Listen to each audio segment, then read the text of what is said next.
I'll probably go over a little bit anyway. So has everyone been having a good time so far? Yeah? That's great. Well, this is my first class, so I'm just starting, so this is great. For those of you that don't know, my name is Blaise. It's up on the board there. And I thought I'd take you through, initially, before I go through the demo, I thought I'd take you through a little, just a little history of how I came to this, this point in my career and what I'm doing now with digital work and that sort of thing. My background, first of all, I like to say, first thing I tell people is I'm not a digital guy. It's still, even though I do all these fun things, I've learned just a tiny little bit that helps me, and then I do what I can do, and I can impart all this stuff to everybody. But really, to create these images, the first thing I tell a lot of students, or first thing I tell all my students, to do this stuff, there's no real tricks. There's no real magic button. There's no magic function in Photoshop or anything like that. It all comes down to good drawing and good painting, good observation skills. And that's something that you need to practice and do every single day. And that's your foundation. It's the roadmap, okay? But anyway, let me get into this. I'll talk about myself, which is my favorite subject. I'll talk about myself a little bit. And then we'll get into this demo. And this is a creature that I did. I like to do a lot of these creatures for different films that I worked on, or just for myself. I have little projects that I'm creating these different animals for. But this one in particular I created just for this lecture today. So, and I thought I'd take you through it later on. But anyway, so this is my journey into the digital realm, the drama. That is my life. And so my background, for those of you that don't know, I got a degree in illustration at the Ringling College of Art and Design in Sarasota, Florida, back in 1989. And it's a great animation school now, but back then there was no animation program. So I got a degree in illustration. I wanted to be a painter. I loved drawing and painting animals, and I wanted to work for National Geographic, but I found out that they didn't have any on-staff illustrators there. They freelanced everything, and so I decided to submit a portfolio to Disney, and I was accepted, and I got into an internship, and I trained as an animator, and I spent 21 years at Disney as an animator. And so during those, I started in 1989, and I worked all the way through 2010. And so in those first initial days, everything was hand-drawn. These are the pre-digital days. And one of the things I like to talk about is that's me about 60 pounds ago. And that's working on Lion King. And one of the things I did on Lion King was this little character, you saw her here, this little character named Nala. And our process back then was pretty simple. We'd sit down with pencil and paper, and that's our medium for the film. And we'd sit down and we'd design these characters. We do a lot of life drawings. We bring lions into the studio like you see here. And I'd do these quick little sketches and learn the anatomy and just do hundreds and hundreds of drawings, until we start coming up with some of these ideas, and I start to caricature them and come up with what that final look for the film might be. But it's all hand-drawn, and it's very simple. And because the final medium is hand-drawn, there's not a huge leap between that design phase and the finished phase, what you see on the screen. But what I was finding was, once we went digital, when we hit Toy Story and Pixar started really taking off, and after I directed a film called Brother Bear, and that was the last film that I worked on. That was thanks, and that was a lot of fun. And but that was the last film that I did that was hand drawn, and so it was time to move on to the digital world. But I hung on to drawing with my traditional pens and watercolors and all that kind of stuff, even though the finished product was going to be this digital medium, which enabled us to create these worlds that were so much more tangible and real looking. And it's a different feel, but there was a much bigger leap. And so what I found was, as I created these images, the executives that I was pitching to were having a real hard time. A lot of them, they're genius business people, but they had a hard time seeing that this image right here ultimately will look, real. And they couldn't make that leap. And so I realized, okay, I got to start working digitally. And so, being with Disney, it was great. I said, hey, I need a Cintiq and I need Photoshop tomorrow. Boom, walked in and there it was. And And so I started teaching myself Photoshop. I had a couple guys in the studio that started helping me.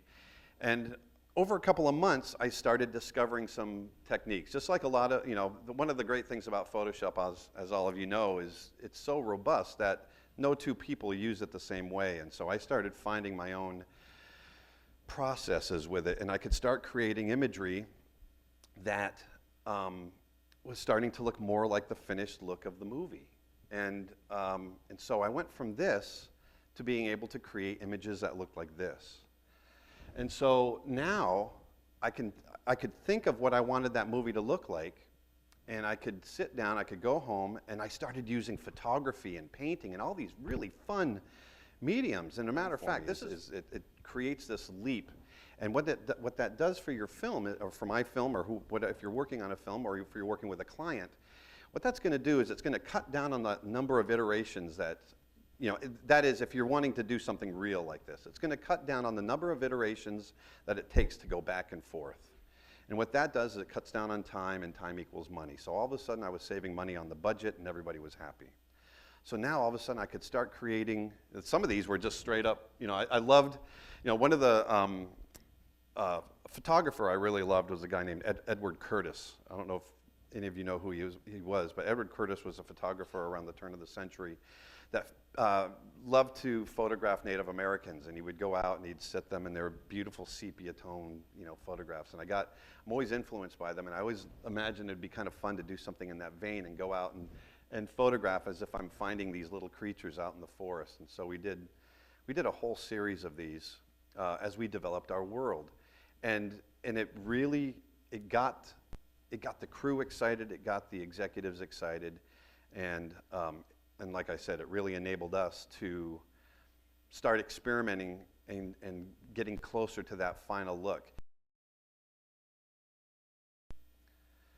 So the other thing I wanted to talk about is the other thing that the working digitally influenced me with is my animal drawing and painting. So I'm very much a traditional artist. I still work in oil and pastel and watercolor and charcoal and all that kind of stuff. But what I found was, as I did more and more of my work digitally, and I didn't worry about ruining a canvas, I found myself becoming much more experimental. And some of you might find this in your own work. And so all of a sudden it changed the way I work digitally. And so now I was creating imagery that I never would have created, or at least the process changed. Because what I was able to do is I could sit down and digitally create a painting and work out all my compositions, all the color problems and that sort of thing, and I could use that as a comp, and I could go back and I could paint like you see here and create these finished oils. So I'm doing commissions now of oil paintings in a way that I never did before, and I'm able to move through them even quicker. Oops, wrong button, there we go. Same thing here, this is a big composition. And so it helped me there. And then all of a sudden I could find myself being really experimental with some of these images, both in composition, color, lighting, and like I said, they all become these comps for larger paintings. So I'll click through these. And this one was interesting. This is the beauty of Photoshop and working digitally. So, those paintings that you saw me working on, each one of those paintings takes me about 2 to 3 weeks to do. But if I get an idea for that painting, I can go home and I can sit down at my Cintiq. That's my hardware that I use. I actually never use a tablet, so I'm going to clunk through this talk today. But I use a Cintiq, a 24-inch, and I can just crank, because I'm not mixing and cleaning brushes and all that kind of stuff, I can get an idea for a painting and I can just kind of crank through it. Like this image, for instance, I was driving home. I've got a studio office and my studio at home also, but I was coming back from my studio office and I had this idea for a lion paint or tiger painting. And so as soon as I got home, I ran upstairs, I sat down and I started sketching really quick. And within an hour and 12 minutes, because I timed it and I recorded it, within an hour and 12 minutes, I had this image. So now I've got, just an hour and just a little over an hour put into this, and I can go away and I can start creating big oil paintings out of it. So that transition, so I took, kind of my experience at Disney creating these characters that we were doing for the film, and then I've got my animal knowledge and all that kind of stuff, and I started mixing the two together and started having some fun with these different creatures. And so that's what we're slowly getting to now, and I'm going to talk about today. So all of a sudden I started having some fun. This is, once again, this is thinking about the Edward Curtis photographs where characters are sitting and they're having their portraits taken, and just having some fun with it. I just started playing with shallow depth of field and those types of things, and really starting to get I wanted to play with textures, depth of field, lighting, all these different elements to get these images to look like they're, if not real, almost real, like maybe someone sat for them and posed. Maybe some character design I did for another film. But it was just a lot of fun sitting down and creating these characters, these creatures, yeah. But having fun with the textures. Now instead of just a quick squirrel sketch on a piece of paper, I've got something that's alive and real and could be a frame from the film. Here's my naked mole rat man. There you go. So, and it's just a wide variety, and it's a lot of fun. I probably shouldn't be showing this image, but I'll tell you anyway. I just got the cover for Imagine Effects magazine for November, and so this you'll see next month on the cover of the magazine, and it'll go through the process. Thanks.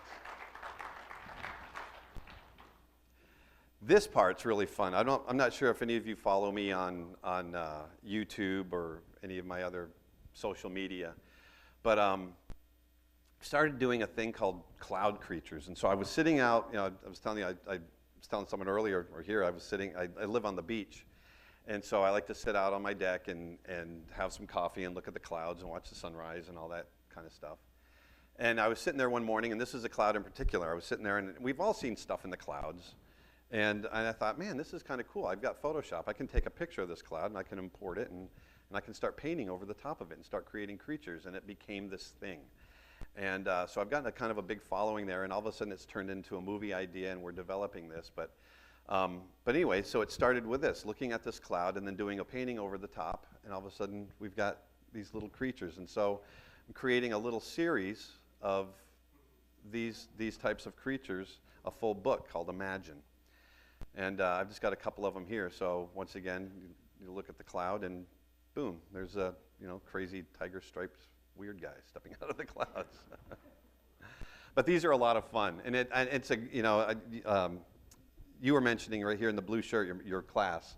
This is a really great fun thing to do with kids, and I do it. I'm a grandfather now, and I do this with my grandson all the time, and it's fantastic. So anyway. So that's, I just want to do kind of a brief overview of me and my background before we get into this. Also, I forgot to bring any cards with me, so I put this together. And if any of you are interested in my website, it's creatureartteacher.com. I'm on YouTube.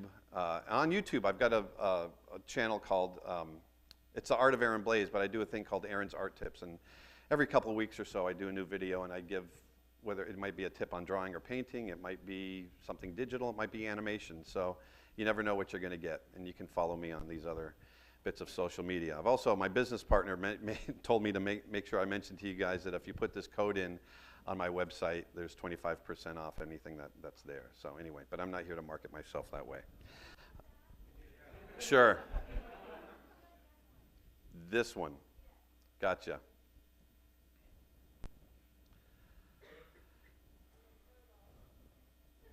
Got it.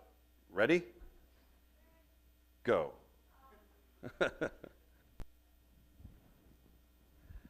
Tell me when you're good.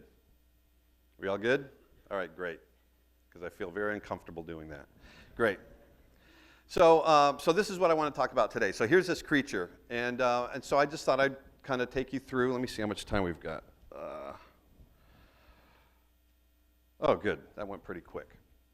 So I want to I'd like to try to get through this and then still have a little bit of time to do a Q&A. And also, as I'm going through this, don't be afraid to just blurt out questions. I like to keep it nice and loose, and so don't be afraid to do that. So let me jump over to Photoshop right here. And so these images take me about 8 to 10 hours to do. And obviously I can't sit here and do that in front of you. So I've already created the image, and I'm going to go through it layer by layer from the bottom up and talk to you about it.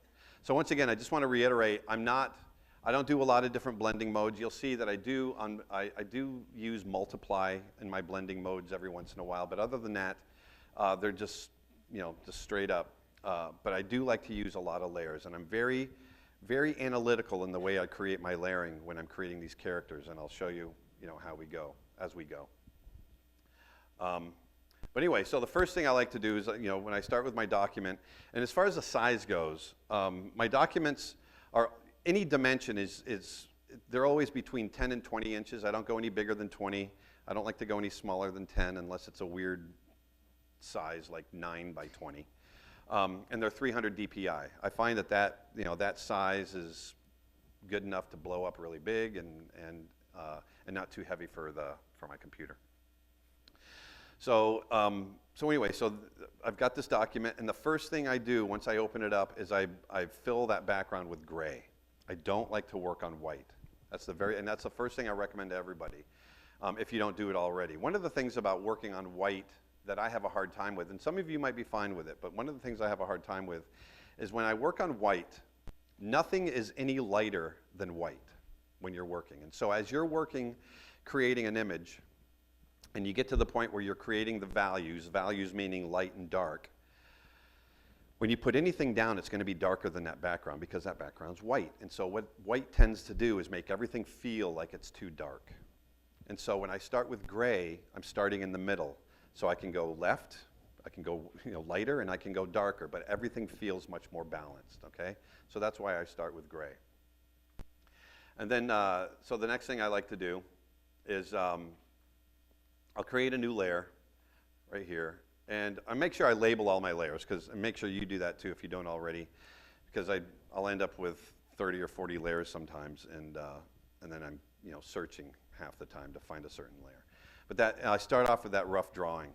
And I like to, as far as the brushes that come with Photoshop, I think they're great. Especially now, in the last couple versions, they've got these, right here, they've got these erodible brushes that are like graphite, like a pencil tip. And you can actually change the softness of them, and as you use them, they actually erode like a pencil. It's really cool. Then you get a shape that you like, and you go into the brush settings and bring the hardness all the way up to 100%, and then you've got that shape forever, and you can save it. It's really cool. I also make my own brushes, and so I've got some down here, and there's this one brush in particular, this pastel brush that I use quite a bit. And I'll just show you real quick what it looks like. There we go. There we've got a new layer.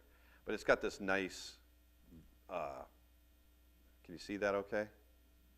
It's got this nice organic feel to it. One of the things I can't stand about digital art for me personally is when imagery looks digital. It looks, I still want my stuff to look handmade even if I'm doing it on my computer screen. And so I like to create these very textured, organic looking brushes. But anyway, so I'll create that new layer, name it, call it rough drawing, and let's see here. There. And I just dumped it by accident, but that's okay. I'll turn it on in a little bit. And at this stage, I'll use the tapered setting there. At this stage, and forgive me because this is very clunky for me to work this way, but it's all about, really just being very rough, and I'll come in and I'll just literally scribble, and I'll just come in and just start playing with shapes and blowing things up and erasing other things and creating new layers and just really messing with it until, let me turn this off, until I end up with something like this. And this is, here we go, I'll turn this up. This is the rough drawing that I created for this image. And this is where it starts. I mean, it doesn't matter how photographic and real looking that I get at the end of the imagery, at the end of the process, it always starts in this very rough realm. And the beauty of this is I can just get in here and, I can just, play with shapes and scribble and find the areas that I want to define and that sort of thing. So once I get it to a place, I'll blow this up a little bit, and you can see it's really rough. Once I get it to a place that I'm liking, I like the shapes, I like how the rhythms and how the different parts of the face, the anatomy and that sort of thing folds into other parts and that sort of thing. Once I'm happy with it, then what I like to do is I'll knock that opacity way down and create a new layer on top, just like so. Knock this size down. And once again, I want to reiterate, it's all about the drawing. There's no big tricks here. It's just good observation and getting in there and drawing. And I do a lot of life drawing. I go out and, I sketch at the zoos. I sketch, my cats sitting on the end of my bed. Anywhere I can get practice drawing. And over a lifetime of doing that, you become more adept at it. And it's really, so this stage here is really about just defining those details. So I might find that I want to emphasize some textures in here. I'll come in here and define some of this part of the eye and that sort of thing. Because taking my time in this stage, this is the roadmap. This is the blueprint for the whole rest of the painting. So I want this drawing to be as accurate as I can make it. Not to say that it can grow and change and that sort of thing as you go, but I like a nice strong base to begin with. For me personally, other people like to start loose and really hone it as they go. But for my process, I like to start with this nice, honed drawing that looks like this. And so here I've kind of gotten the details. It's still somewhat loose, but I've got enough detail that I can start painting. Okay. So now that drawing, the refined drawing is in there. Let me go ahead and drop that down. There we go. There. So once I've got that finished, then it's time to start adding color. Now remember, I talked about earlier, creating this this gray mid-tone for the canvas. Well, I like to start in the middle. This is kind of how I explain it when I'm creating imagery. I like to start in the middle and start jumping back and forth from dark to light to more extreme dark, more extreme white, light, and go that way. So when I get to my color stage, I start in the middle, and the middle is local color. Now, for those of you that don't know what local color is the color of an object. It's not lit and it's not in shadow. It's just the color of an object.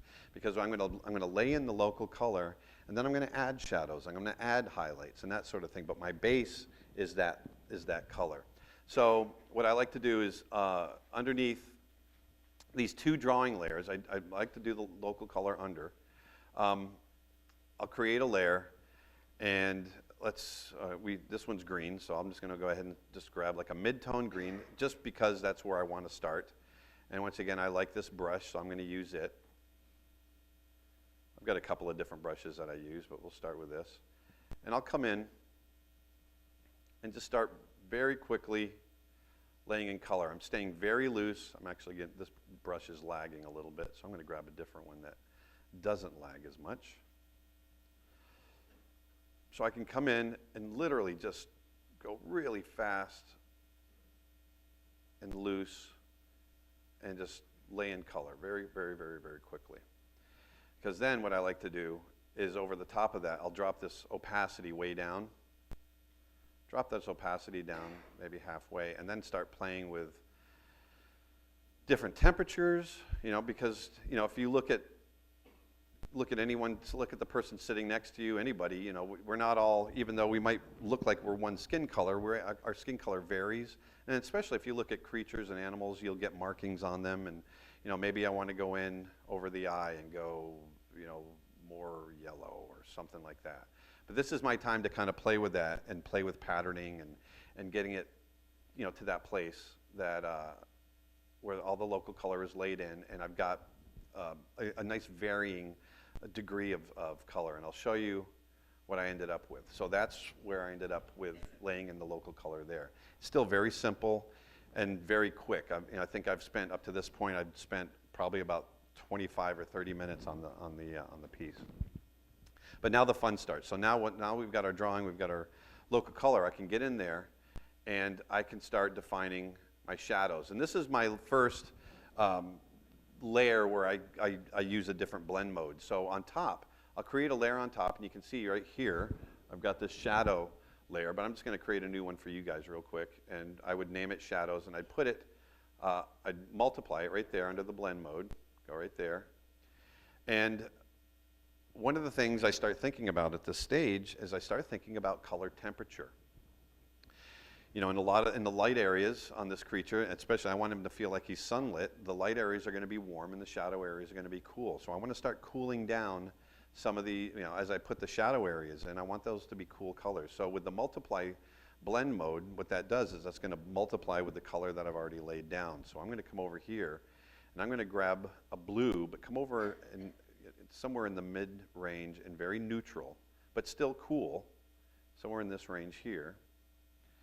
And I was imagining, and I start thinking about the light source. So with this, the light source I'm imagining as off to the right and kind of behind him just a little bit. So I start laying in, and knock the size of this brush down a little bit, and knock that opacity up.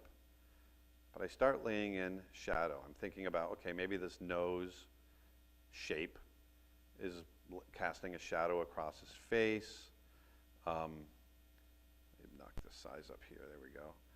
You know, maybe all of this is in shadow. But you see how that's, you know, it's multiplying with that, with the color underneath, and it starts to feel, you know, we've got that cool color, it starts to feel like a shadow. Maybe the chin right here is casting a shadow across the neck. This is in shadow, that sort of thing. This comes into shadow over here. So we start to get this sense of light on this character so that we end up with something that looks like that.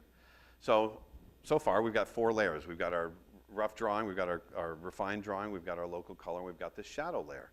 It's starting to come alive. Well, this next phase is a lot of fun, and it really starts to make it sing. And this is our highlight layer, or direct light, whatever you want to call it. So I'm going to create a layer on top of the shadows. We're going to call that the highlight layer, or direct light, like I said. And remember, earlier when I did that shadow, and this is going to be a normal blend mode, by the way. It's not multiplied, it just sits right on top, and it's just a normal blend mode. But just like I wanted to do cool colors in the shadows, I want to go warm in the light areas. So one of the things I like to do, a technique I use for this, is I'll grab my color picker and come over and grab the ink dropper, and let's say we're going to put some light on the chin. I'll just grab that chin color, and you can see it just grabs it right there. And I want to go, well, let's go a little warmer. I actually don't have to really adjust it a whole lot, but then I'm going to brighten it up, okay? So it's related to that color that I'm starting with. That's why I start with that, and then I just move it brighter and warmer if I have to. Hit OK. And then come over here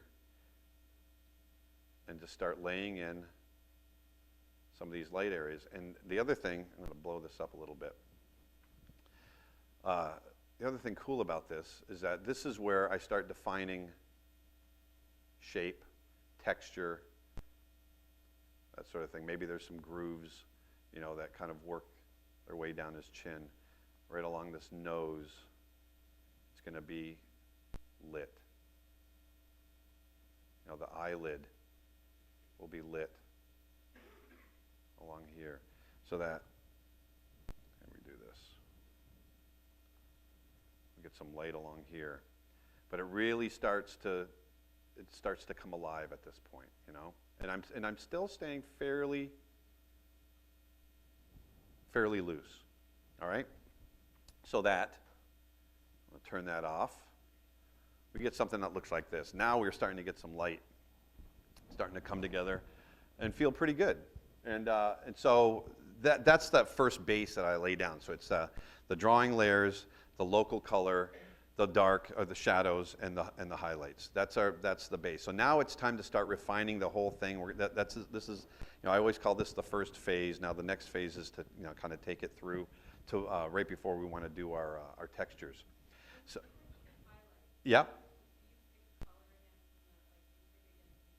Yes. Yes, so let's say I'm working on the chin, if that's what you're asking, I'll grab from there first, brighten that up, come over and work on the chin, but if I go to an area that the color changes, yes, so then I'm gonna grab that color and brighten that up and warm it up too.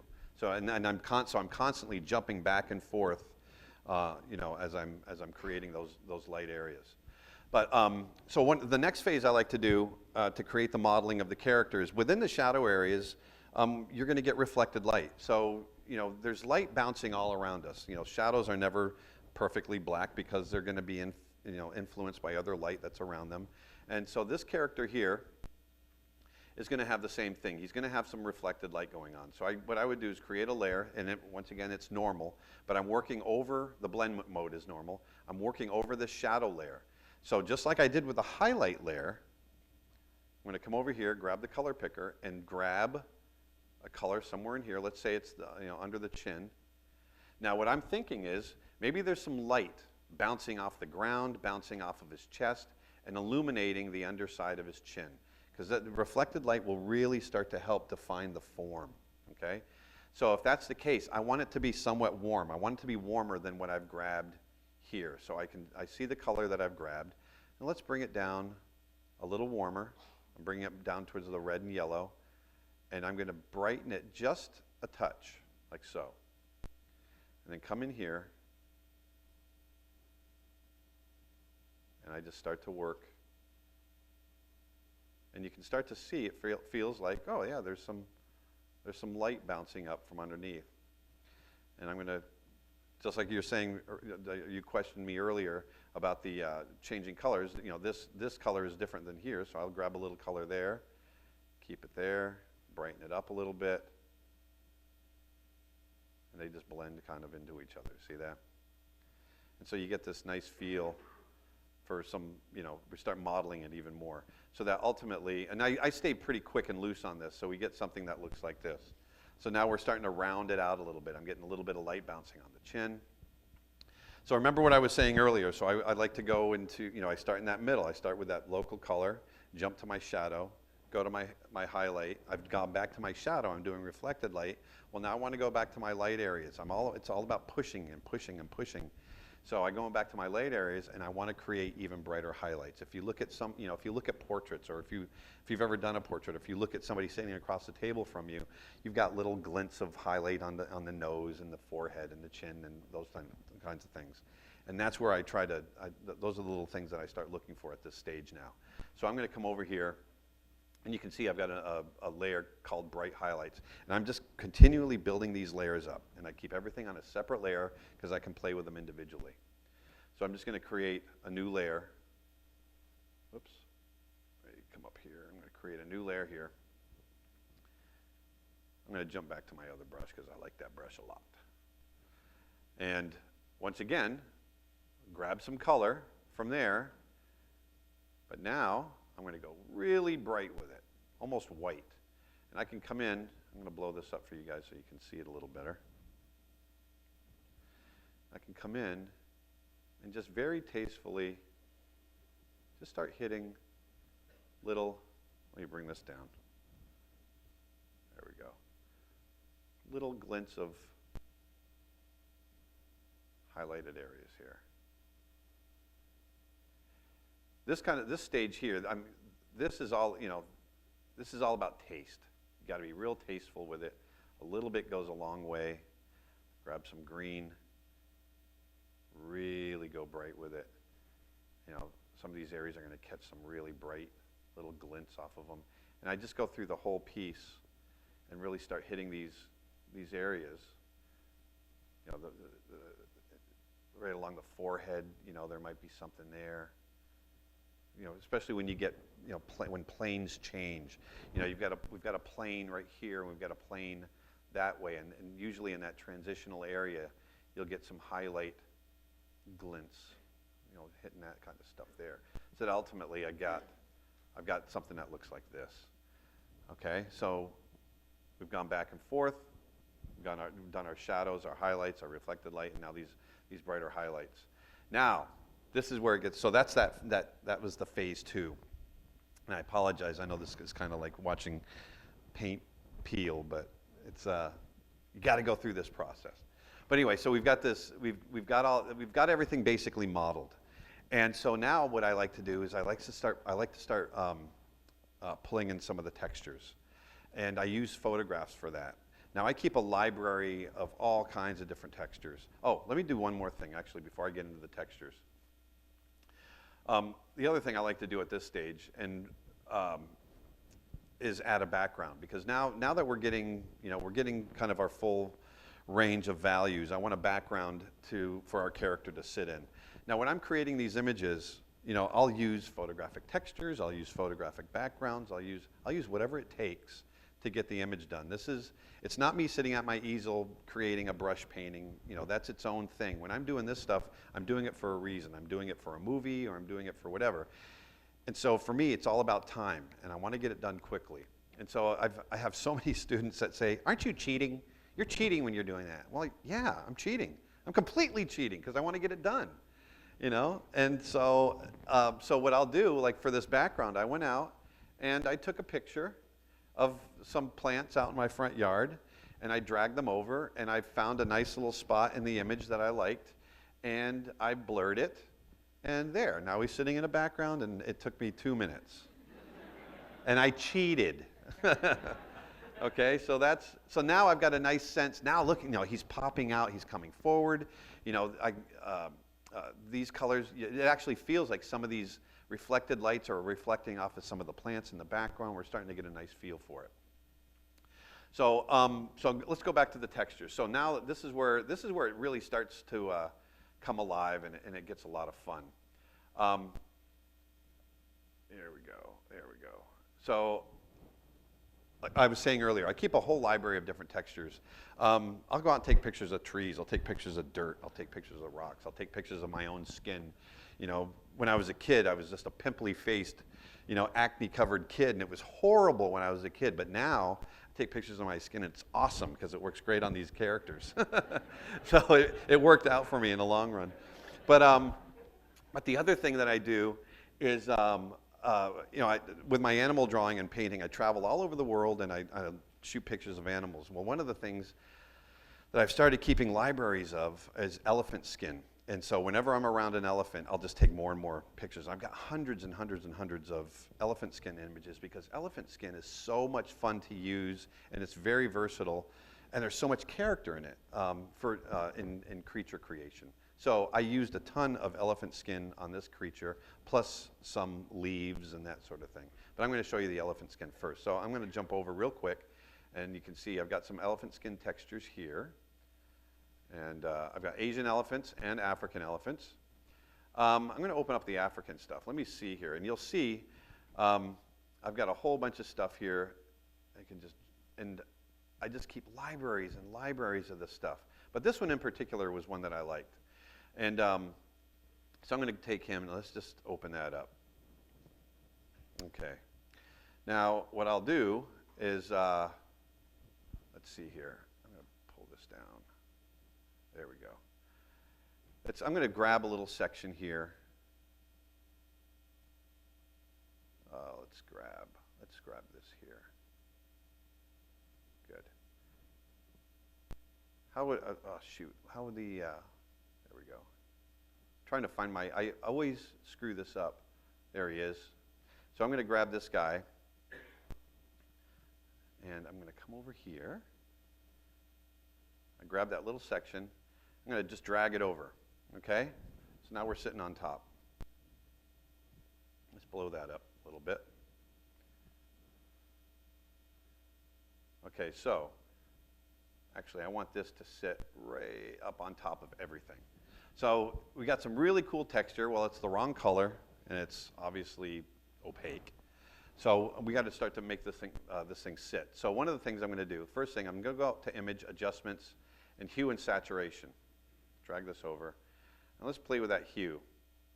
Now it's already starting pretty gray, but even if it's starting gray, I'll still try to shift it a little bit. I don't know if you guys can see it or not, but I'm shifting it a little bit into this green mode. And I'll just hit OK. Now what I'm going to do, I'm going to drop down the opacity so I can see through it. Come up to Edit and Free Transform, okay? For those of you that don't know. click on Free Transform, and now I can start playing with it, stretching it, moving it around. Watch this. I can come up to, leave it, before I hit return, I come up to Edit, Transform, and Warp, and click there. And now, all of a sudden, I can start wrapping this texture, moving it around, and wrapping it to fit the form in the way that I want it to fit on this character. And sometimes it takes a little bit of time, but anyway, so I'm just going to, let's just bring it to there. All right, so I'll hit return. Okay, well, we've still got some problems with it. Obviously, it's not sitting right, and we've got hard edges. Well, next I'm going to go up to, I'm going to drop the opacity even more. I'm going to drop it down to about 30%. And then when I come up to adjustments, I go image, adjustments, and exposure. Watch what happens when I play with the gamma. You're going to see it gets darker. You see that? And then if I knock the exposure up just slightly, I get more contrast. I can bring that offset down, and that pushes the darks a little bit more.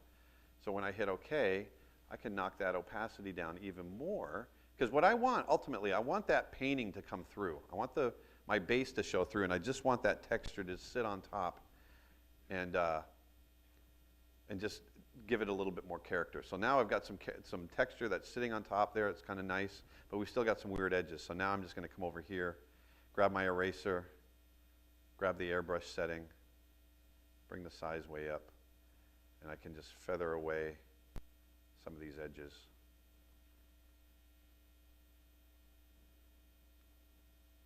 Bring that up just a little bit more.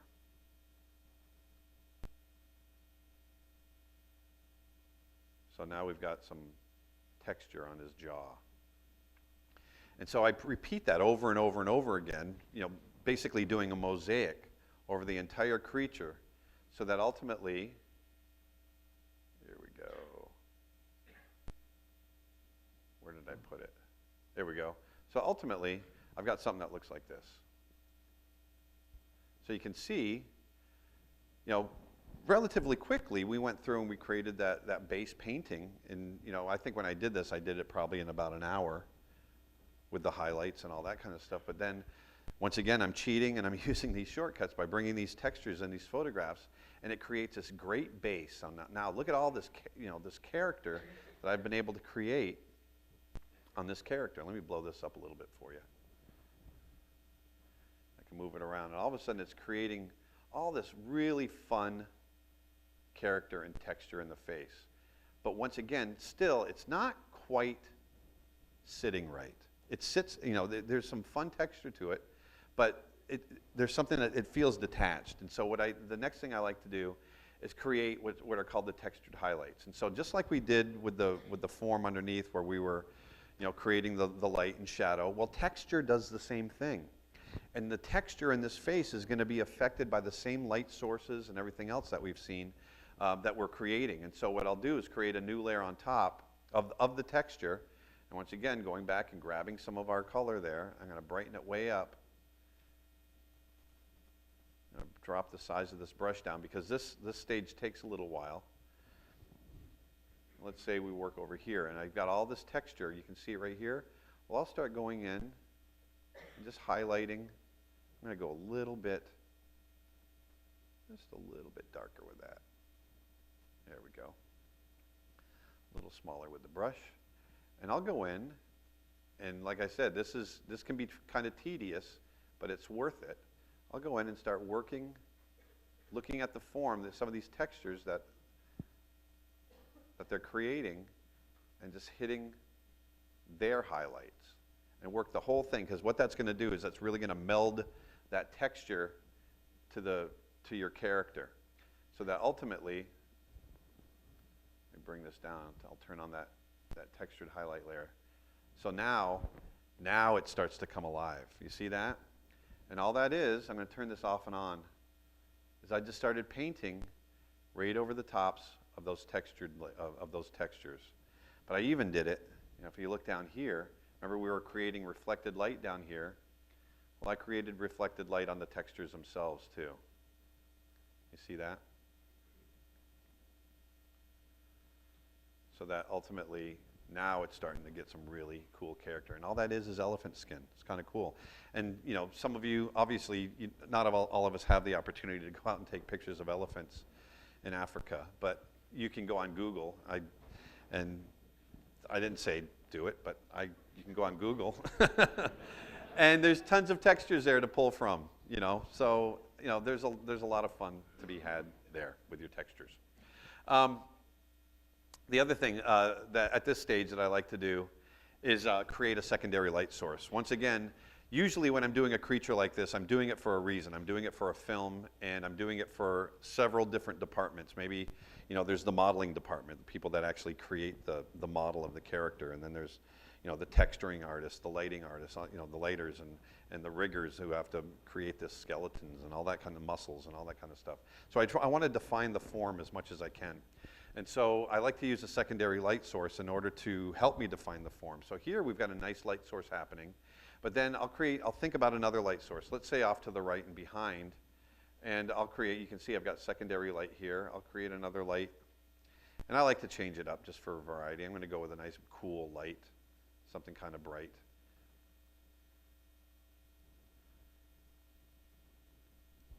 Blow it up, here we go. And I'm thinking about it maybe just as like some rim lighting. And I'll come through and just hit all the edges that I think are going to be lit by that secondary light, so that ultimately we've got something that looks like this. And now all of a sudden it starts getting this really cool sense of light and form. So I'm going to kind of blow through this fairly quickly, the last part of it, because I want to save the last 5 minutes or so for questions for you. But anyway, so once we get to this stage, you'll notice that, you know, see how I didn't put texture on a lot of these areas? I don't want to do any more work than I need to. And so one of the things, remember I was mentioning earlier that I like to play with depth of field, so I like to push things out of focus. Well, if I'm going to push an area out of focus like I plan on doing here, then I'm not going to put any texture in it and waste all my time doing that. I want to get it done. There's one other stage that I forgot about that I wanted to show you. It was kind of fun. If you look at the eye, you know, I was painting the eye in, and I can paint the eyes, and I can be fine and everything else, but I was kind of struggling with this one. I wasn't liking how it was looking, and so I said, screw it. I'm going to use my own eye. So I went over and had my camera way out like this and kept trying to get the right angle and light source and all that, and kept taking pictures of my eye. And then in the same way that I brought the textures over that I showed you guys, I clipped my eye out and dragged it over and put it right in there. Hey, I cheated. It's awesome. So there you go. And so, and then all I did was I kind of erased around it, got it to fit where I wanted to, created a layer on top, and I started adding some details. I put a little more texture above the eye and just started painting in there. And so now it's, you know, with something that would have taken me, you know, maybe an hour to do, I did it in about 20 minutes. The other thing I did, just some of the final details I want to show you, is you can see here, jumping back and forth, you see how that it all looks kind of flat. Well, I want space under the leaves and that sort of thing, so I decided I wanted to go in and create some shadows underneath. And once again, it's just creating another layer and setting that shadow mode, setting the blend mode to multiply for your shadows, and just working some of these deeper darks. It's all about getting, you know, pushing that range of light and dark back and forth. And then once again, I wanted to add some interest with markings. And so in this case, I added a layer on top, set that to multiply. Oops, grabbed the wrong, there we go. We can create a new layer, there we go. Set that to multiply. And in this case, I wanted to play with the complements. So I got really warm and come in and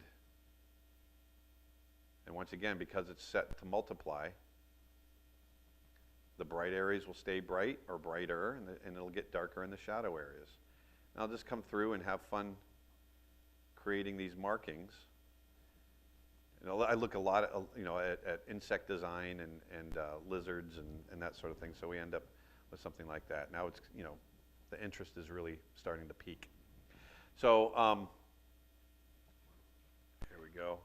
So I want to show you, oh, and then one last thing, I added some grunge. You can see it get a little darker. I keep lots and lots of grunge textures, and I'll drag, a whole grunge file over and lay it over the top, set it to multiply, and knock the opacity way down, just so that if I turn this, if I blow this up, you can see I've got a lot of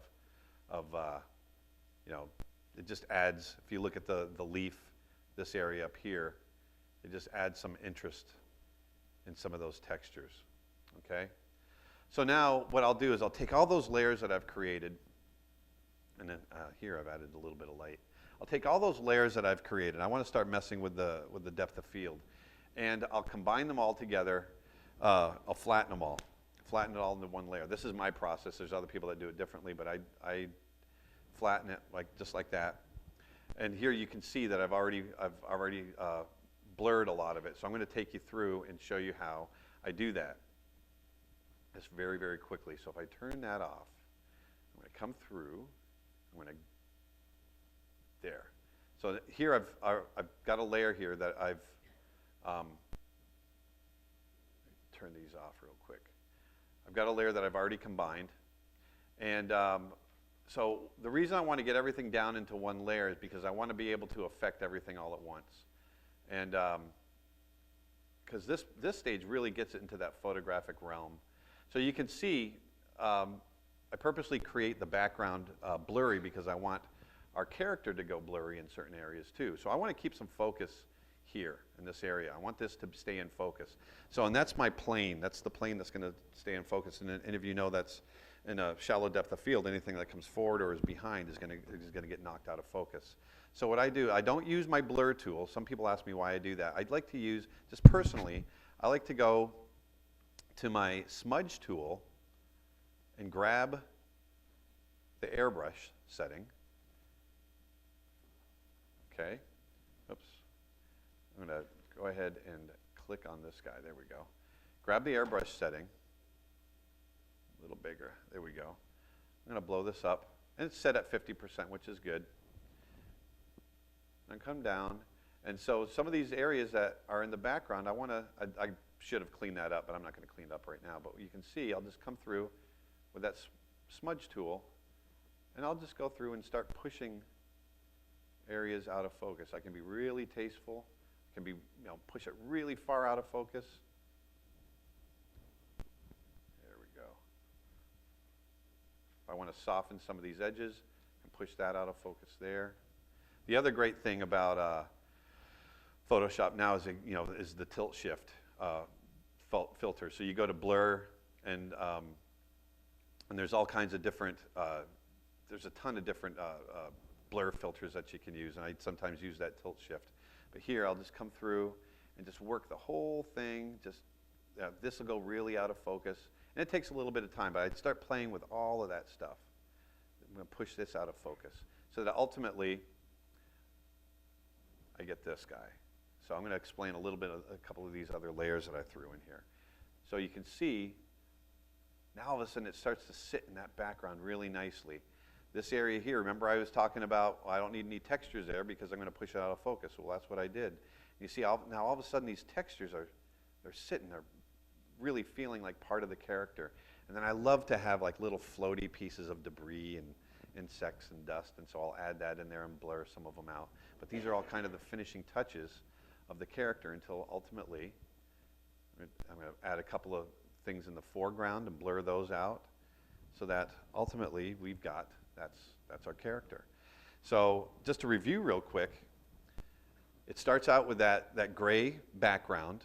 You want to work on that mid-tone and just start with your rough drawing. That rough drawing is loose and fast and quick, and you have a great time with it, and start nailing it down. Once you get it nailed down, you knock that opacity down, you do that refined drawing, then you go to your local color underneath, create that layer underneath, then you do your shadow layer that's set to, the blend mode is set to multiply, and do it usually a cool neutral color. Then go to your warms for your highlights, go to your darker shadows, your reflected lights, your brighter highlights, and then you get into those textures. And remember, you just find all kinds of textures anywhere. Experiment with them. They're a lot of fun, and drag them over and knock that opacity way down and play with the image controls on them.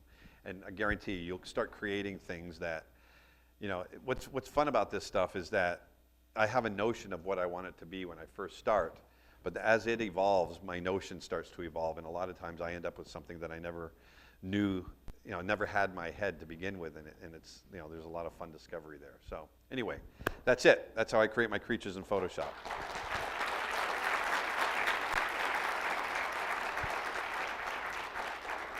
And we're doing pretty good on time. We got a couple minutes. Do you guys have any questions? Yes. Two questions.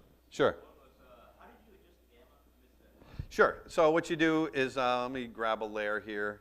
Okay, I've got that. I'm just going to come up to Image, Adjustments, Exposure. Click on Exposure, and there's your gamma correction right there. And you can play with it there. Second question, a lot of animals with markings and stuff. Yes. Sure. Would you go in and put down a base color? Yeah, it's something like an African wild dog. The local color. I'll put that right in the local color stage. Okay. That'll be part of my base color. I wouldn't go in later and add those markings, because those markings, that's part of the character. It's like a zebra too. I mean, you can't. What's more dominant, the white or the black?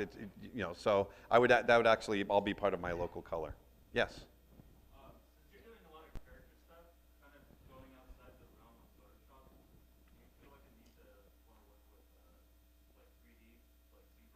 I have got a huge desire to do it, and I've never done it. And I have so many people that are either on my crew that come up to me and say, "Aaron, you got to be doing this, man." And so yeah, I really want to do it. I just haven't done it yet. Yeah. Okay. Good. Anyone else? All right. Great. Perfect. We got it right on time. So thank you so much for coming. I really appreciate it.